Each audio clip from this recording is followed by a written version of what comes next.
Nah, teman-teman, aku itu benar-benar respect ya sama seseorang yang benar-benar berbakti dan mengabdi kepada orang tuanya ya. Jadi ini kisah nyata dari rekan kita nih yang Masya Allah, yang meskipun sibuk sesibuk apapun gitu tetap mau mengurusi neneknya gitu. Jadi emang sebetulnya juga ini aku terharu dan sedih juga karena emang teman aku ini benar-benar mengurus neneknya, sama orang orang tuanya juga kan mengurus neneknya ya, karena emang neneknya itu udah benar-benar udah paruh baya lah ya, udah dibilang paruh baya juga, emang udah paruh baya banget gitu ya, emang udah di usia senja, makin senja, karena emang umurnya pun udah 80 tahun nih neneknya teman aku. Dan teman aku itu Masya Allahnya sangat berbakti gitu ya, mau mengurusnya gitu, giliran sama mamahnya sama saudara-saudaranya. Tapi di sisi lain si neneknya itu sebetulnya itu dalam kasus susah meninggal teman-teman. Ini kan yang membuatnya kasihan. Jadi sebelum sebelum proses sakaratul maut itu, jadi ini kan cerita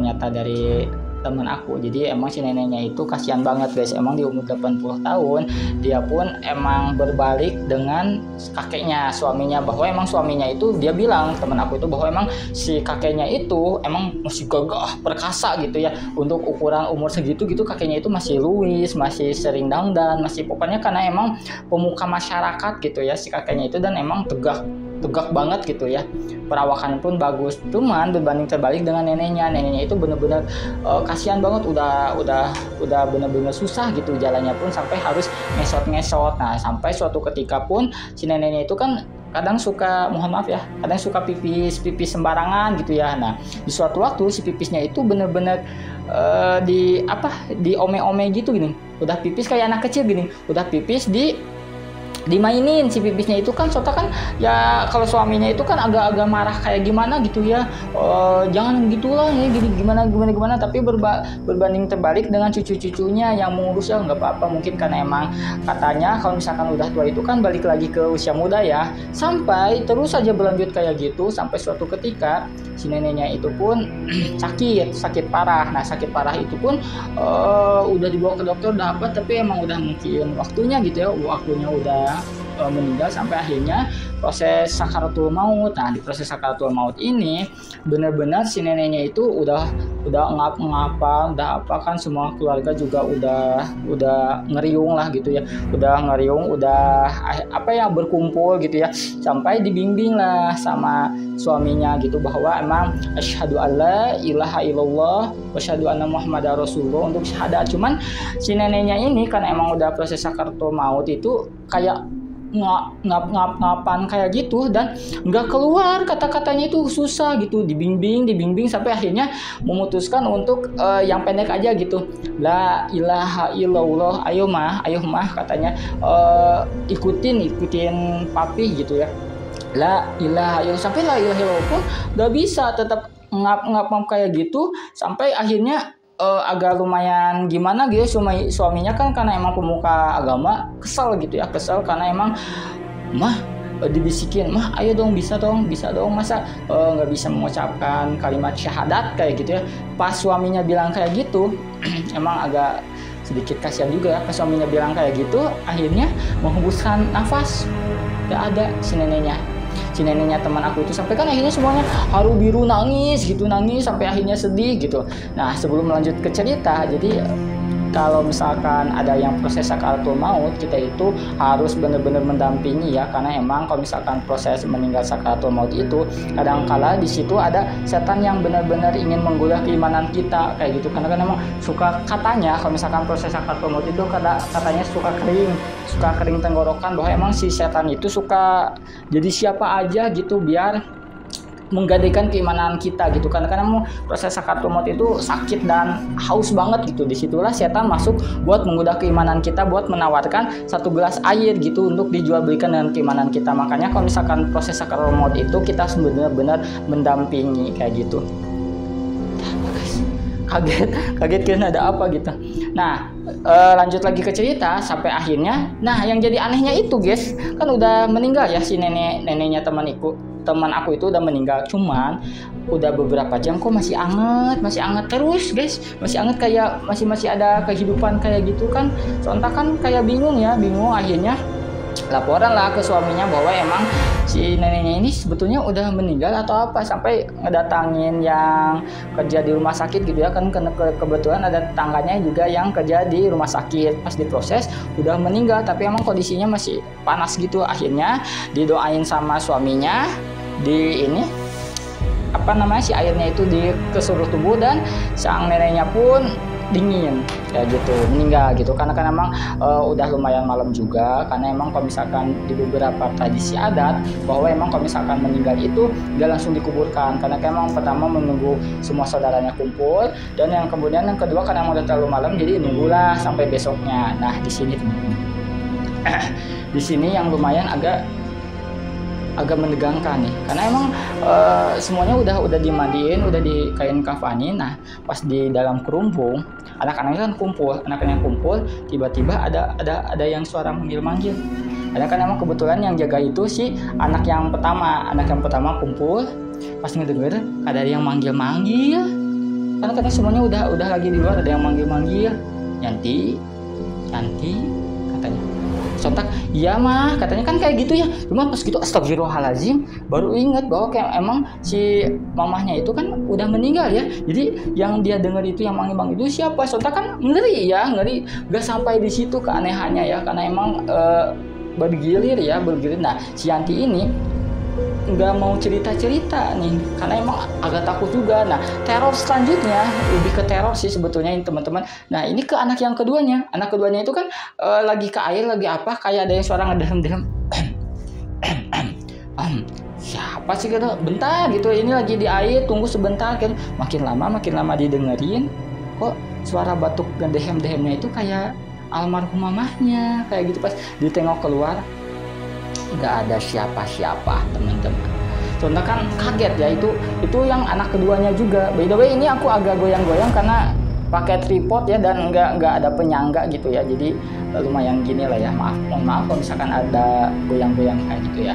Nah lanjut lagi, nggak berlanjut ke anak kedua, berlanjut lagi ke anak ketiga. Anak ketiga kan biasa suka masak-masak gitu ya, kalau misalkan buat menyiapkan tamu-tamu yang besok membantu gitu, masak-masak di dapur, bersih banget nih, prang. Sontak kan marah ya anak ketiga, ini ngapain sih budak-budak bocil-bocil ini, tahu ada yang berkebun bau ini tapi masih aja main-main, padahal udah malam gitu ya, di kebun belakangnya. Karena emang kebetulan itu kan rumahnya itu di belakangnya itu kebun, ganteng banget gitu, kayak yang nyacag-nyacagan pohon apa, pokoknya kayak berisik banget ya.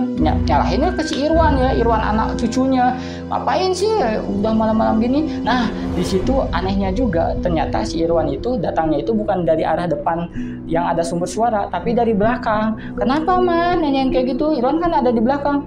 Terus yang mama dengar itu siapa? Nah di situ kan udah ada 3 keanehan guys, bingung kan, kayak akhirnya kan aneh banget ya teman-teman ya.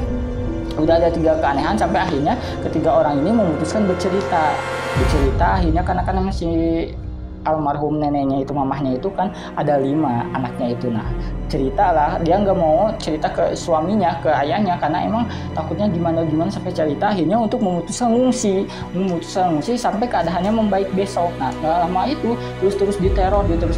Akhirnya kayak misalkan si cucunya sampai ke cucunya itu diteror, cucunya yang lumayan agak besar gitu ya, sampai akhirnya kok agak bau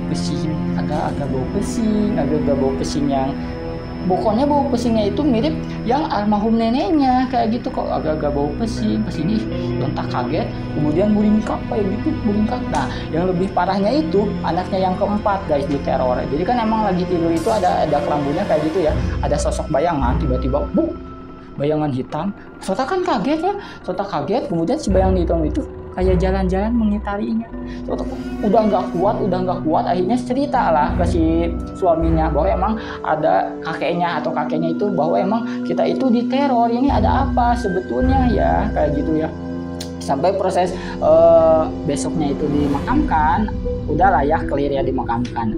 Setelah seminggu ternyata si kasus-kasus ini pun nggak berhenti di situ. Kasus-kasus teror pun terus diteror demikian tiap malam guys, tiap di jam 9 malam sampai ke subuh itu kadang-kadang suka ada teror kayak gitu.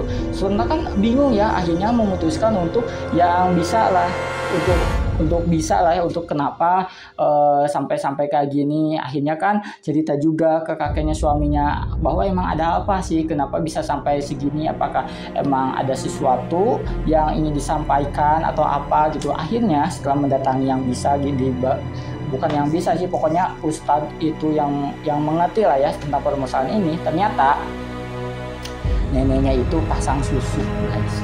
Contoh kan semuanya kaget ya, masa sih pasang susu kan, soalnya nggak tahu semuanya juga, suaminya juga nggak tahu. Dan setelah dijelaskan sama Pak Ustadznya, memang nenek kamu pun itu juga nggak tahu, karena emang pemasangan susuknya itu sama orang tuanya yang dulu kayak gitu. Jadi si neneknya itu pun nggak tahu sebetulnya kalau misalkan beliau itu dipasang susu, teman-teman, kayak gitu. Bahwa emang kenapa dipasang susu, karena kan emang suaminya itu gagap gitu ya, tegak, ganteng, orang yang terpandang lah di desa itu, dan menikahi si anaknya itu yang notabene kan biasa-biasa aja. Takut, khawatir kan, yang namanya orang tua zaman dulu kan takutnya suaminya berpaling atau apa, akhirnya dipasang lah susu ke si neneknya itu kayak gitu kan. Soalnya kan ini yang semua teka-teki itu udah terjawab, kenapa emang proses meninggalnya lama juga, karena emang tertahan oleh susuk itu, guys. Sampai akhirnya ini gimana, sampai akhirnya kata Pak Ustadz itu doain aja, nanti udah didoain, siramin air ini di kuburan nenek itu. Nanti kan kalau misalkan doa ini di